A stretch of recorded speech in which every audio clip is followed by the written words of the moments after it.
If you've had Eustachian Tube Dysfunction for any length of time, you've already by now realized that driving becomes incredibly uncomfortable. Just being in the car and moving at a normal distance and going a normal route becomes even challenging.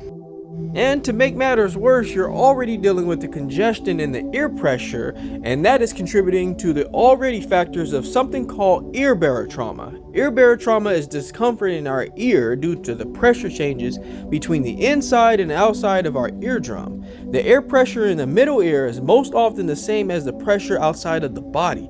The eustachian tube is a connection between the middle ear and the back of the nose and upper throat. When we begin to travel down that windy road, we really start to feel the impact and the effects of our ears. It's almost as if the altitude is changing, as if we're going into the mountains, but this is happening quite often.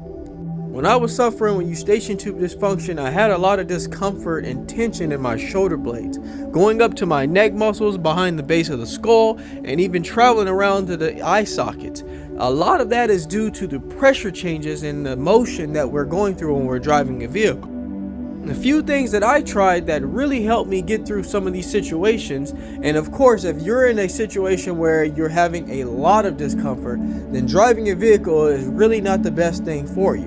But if you were in my situation where going down those windy roads just didn't feel like it used to, I needed to try some quick things that would help me get through it and make my experience not be so aggravating.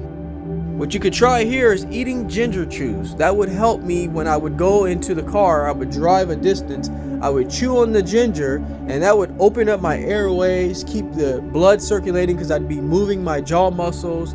It also, the spice in ginger will help keep the inflammation down, and that would help open up my airways and keep that pressure equalized, because that is the goal here today. You also want to be sure to keep your posture in check. Now this applies to in the vehicle as well. You want to be sure that your shoulders are not hunched forward and that you have some support. You can also buy a back pillow that'll help keep your back and spine straight.